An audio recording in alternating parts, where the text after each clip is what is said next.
everyone. I just wanted to share a little bit about my day, specifically the process I went through to get the things I needed to cook my food. It's a simple story, but I think there's something encouraging in the journey itself.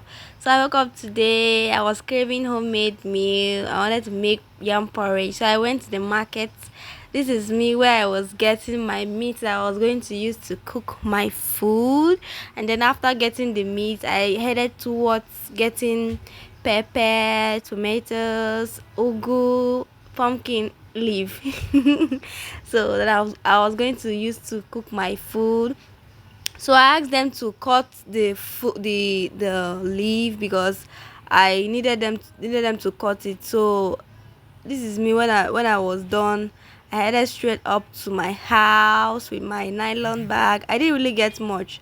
So I headed straight to the kitchen where I wanted to cook my food and I wanted to wash my yam. That this is the yam I'm going to use to cook the food. So I started cutting the yam into smaller pieces because the yam is not big, but it's expensive now because this is not the season of yam. So of course it's expensive. So I started by cutting the yam, peeling it off, and I'll use to cook my food. And so after I finished cutting it, I washed it thoroughly and I put it in the fire. And so I got beef that I'll use to cook my food. I wanted to use beef to cook my food. So I used it and it came out really nice. I didn't really cook it separately. I After I put the yam on the fire, after I washed the yam, I put it on fire, then I washed my meat and I also put it in the same pot so that they both will cook together. So and they cooked together and they came out really perfect. Actually, I've not tried it this way. Normally the way I normally do it is when I boil my meat separately and then join them both together at the ending part. So this is where I put the pot on the fire, added water to my pot, to my yam, and then I covered it. I didn't add any spice yet. Yeah, that's how I make my own food. And this is the beef that I was going to use to cook my food.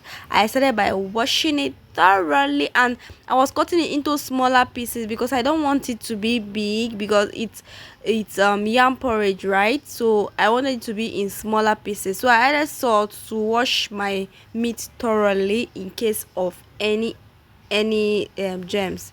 So this is when I was washing it. I washed it like 3 times. So I put it inside the pot that I was inside my yam that I was cooking so that they both will boil together. And this is when I finished putting the beef into the yam that I was going to be using.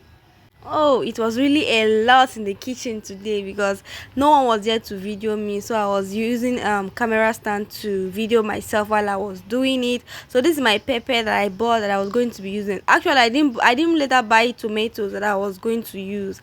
I just bought pepper. I already had crayfish. That thing you saw me putting there was crayfish. I pounded it together and with my pepper. So this place was dirty, so I said no. Instead of me to cut the onion in this place, I had to clean it up and then start cutting my onion. So that was how I packed everything up because I don't like dirty place. So I packed everything up and started cutting my onion that I was going to use to cook my yam porridge. So after cutting it, I checked the yam. It was already done to my taste. I boiled the yam for like 10 minutes. 10 minutes, although I didn't check the time, but 10 minutes. So I checked it. It was very okay for me. Here it wasn't okay because I added more water so that the yam will cook very well and be soft. Then I added my onion because it was already okay. I like everything being okay first before I start adding other spices. So I added my crayfish and my pepper into the pot. So I turned everything together so that they will marinate. So after I finished it, I covered the pot and added my maggi and my salt to eat to taste perfectly, and it came out really nice. It came out really nice. So I washed my ugu leaf, which is pumpkin, right? That's it. So I added my red oil first. For sorry about that. I added my red oil to cook, then for coloring and taste, so I added the pumpkin leaf inside, and then the food was almost getting ready. This was the last point. After you put this ugu leaf, that was the last point. Then it won't be long, you bring it down. You don't allow it to stay very well after putting the leaf. So this is my food. See you guys in my next video. Bye.